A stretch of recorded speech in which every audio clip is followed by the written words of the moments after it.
Fantasma y dieron voces de miedo. Todos el 27. Pero enseguida Jesús les habló diciendo: tened ánimo, yo soy, no temáis. Salude a su vecino y dígale: no te detengas. ¿Alguien puede aplaudir a Jesús en esta hora? Hay una historia que me llama la atención, y es que el viento le era contrario. Los discípulos entraron al mar, pero en esta ocasión el viento era contrario. Jesús tenía la capacidad de discernir los elementos de la naturaleza. Jesús conoce el futuro. Jesús sabe qué es lo que va a pasar mañana. Jesús sabía a lo que sus discípulos se iban a enfrentar. No obstante, no los detuvo. No obstante, no le dijo: no te metas al mar, sino que más bien Él les hizo a sus discípulos entrar en la barca. Hay situaciones en la vida que no entendemos. Hay situaciones en la vida que decimos: si Dios lo sabe todo, ¿por qué me está mandando o por qué ha permitido que yo entre en esta situación?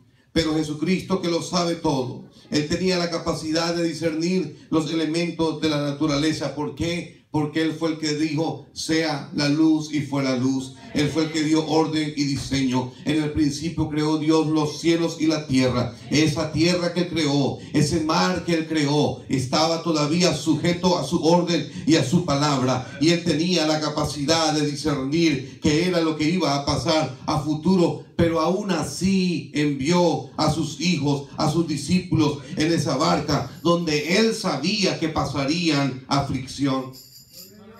Realmente yo no sé cuál es el problema que tú estás pasando. Yo no sé cuál es la lucha o la prueba que tú estás pasando. Jesús sí la sabe.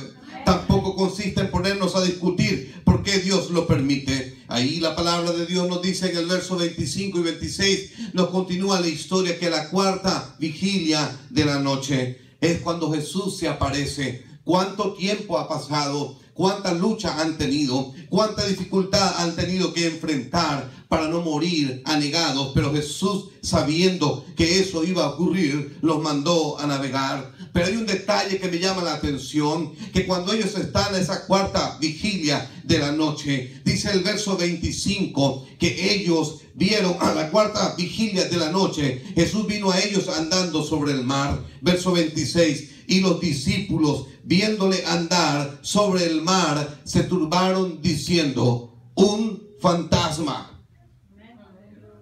Qué tremendo. Y le voy a explicar por qué. Porque tenían miedo.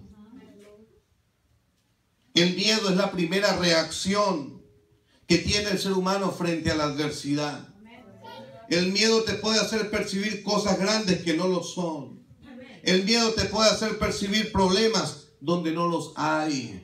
El miedo te puede hacer ver guerreros donde no existen. El miedo te puede hacer tener una perspectiva equivocada de la realidad. Y esa es la primera reacción que el ser humano sufre frente a la adversidad. El miedo reactiva en el ser humano algo que se llama las glándulas suprarrenales, que te hacen activar o secretar, se dice, una especie de sustancia en el cuerpo, donde te va a poner las piernas con mucha energía si es que tienes que correr, o si no puedes correr, te va a mandar cierta energía a tus extremidades superiores para que peleen. El miedo te trae circunstancias o elementos en tu cuerpo que te hacen ver cosas que no son, que te hacen ver situaciones que son mentiras, que te hacen ver, aleluya, fantasmas, que te hacen ver cosas que no es la realidad. La realidad para el Hijo de Dios es: yo estoy contigo todos los días hasta el fin del mundo. La palabra de Dios dice en esta noche: caerán a tu lado 1000 y a tu diestra 10.000, pero a ti no llegarán. No es momento de tener miedo, es momento de no detenernos. El que nos llamó a nosotros no nos llamó para tener miedo. El que nos llamó a nosotros no nos llamó para estar asustados. No. Él nos dijo: confía en mí, yo estoy contigo todos los días hasta el fin del mundo, aunque los vientos sean contrarios. Porque van a haber vientos contrarios. Eso forma parte del entrenamiento. Amén. Nadie va a ir a la guerra sin primero entrenarse. Y va a llegar un momento donde el entrenamiento, las balas son reales. Va a llegar un momento en el entrenamiento donde la logística, la estrategia, la táctica, todos son reales. Y aquí vemos que los discípulos, cuando ven venir, ellos dicen: wow, un fantasma. ¿Por qué? Porque trabajaron bajo las circunstancias del miedo. Las circunstancias adversas hacen sentir y ver cosas que no existen. Hacen que el mundo se te venga encima. Hacen que todo parece que se está derrumbando. Pareciera como que, wow, todo el mundo está en tu contra. Pareciera que tu familia ya no te quiere ver más. Pareciera que ya no va a haber más trabajo. Pareciera que no va a haber más medicina. Pareciera que no va a haber más oportunidad. Pero ¿en quién creíste tú en esta noche? Nosotros hemos creído en un Dios que no se toca, en un Dios que no se ve, pero en un Dios que se lleva dentro del corazón. Y eso se llama fe. En esta noche necesitamos fe activa, fe en acción. Aleluya. Declárelo en el nombre glorioso de Jesucristo. Todo lo puedo en Cristo que me fortalece. Pero sucede que cuando se trabaja o se está bajo situaciones de temor, la percepción es equivocada. Y ellos ven un fantasma. Ellos ven algo que se les acerca. Oh, pero qué bueno nuestro Dios, cuando vio la angustia que ellos estaban pasando, Él se le aparece en medio del problema. Oye, Dios no te va a dejar zozobrar. Puedes decirle eso a tu vecino. Dios no te va a dejar morir. Por más dura que parezca la situación, tú eres su hijo. Por más dura que parezca la situación, tú eres su hija. Por más difícil o profundo que tú hayas pecado, Él murió por ti en la cruz del Calvario para perdonarte, para restaurarte y para levantarte. Por más difícil, por más tremenda que el diablo te quiera hacer ver la tormenta, oye, tú sigues siendo hijo de Dios. Tú sigues siendo hija de Dios. Dios sigue con sus brazos abiertos esperándote. Dios te dice: no le hagas caso a la derecha, no le hagas caso a la izquierda. El que esté libre de pecado, que lance la primera piedra. Pero en cuanto a ti, venid a mí todos los que estéis trabajados y cargados, y yo los haré descansar. Ese es el mensaje de Jesucristo en esta noche. Los discípulos se sentían en angustia porque la tormenta estaba difícil. Pero lo que más pienso yo que les pudo haber afectado fue la posibilidad de encontrarse con un fantasma. Tanto que dijeron: es un fantasma. Mire bien, para que la restauración comience en nuestra vida, lo primero que tenemos que cobrar es ánimo. Repita conmigo: ánimo. Dígalo más fuerte: ánimo. Un corazón triste es carcoma de los huesos. Pero una persona con ánimo, entonces cuando hay ánimo, hay esperanza. Usted ve a una persona en un hospital y usted lo ve que está comiendo, tiene ánimo. ¿Ah? Hay esperanza. Pero cuando no come, se pierde el ánimo. Y a veces llegamos y vemos: ¿y qué pasó? No, hombre, se comió todo. Ah, no, usted va para la calle.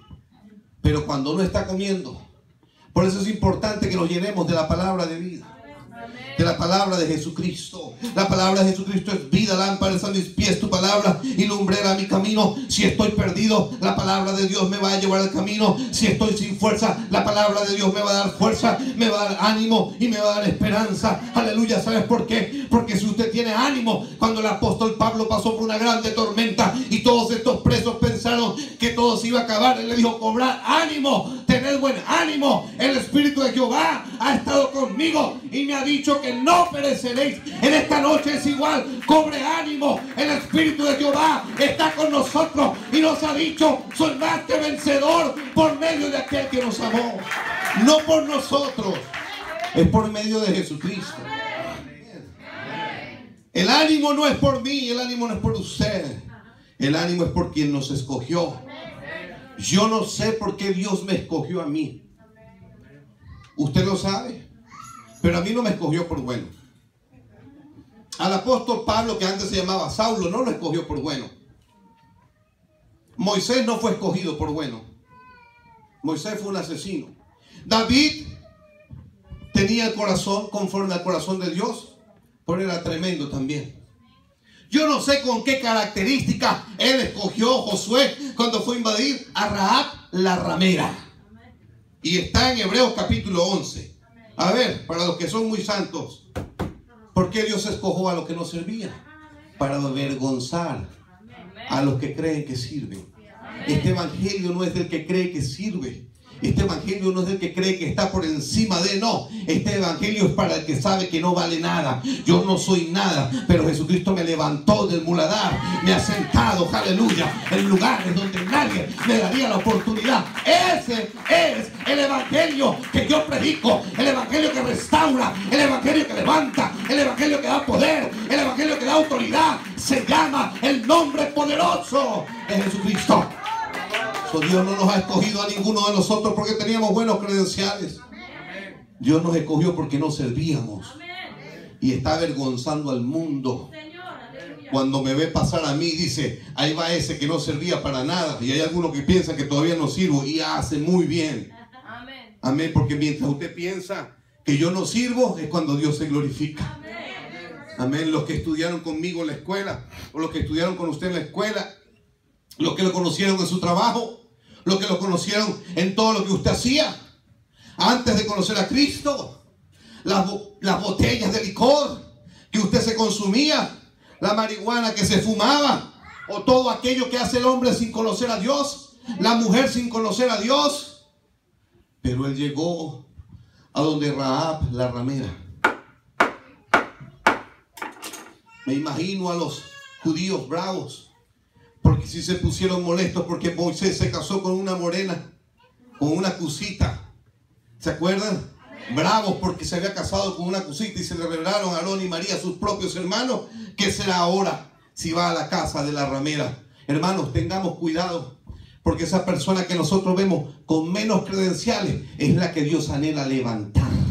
Es la que Dios anhela subir a lo más alto para decirle al mundo, tú lo rechazaste, pero mira lo que yo hago con el poder de mi nombre, con el poder del Espíritu Santo.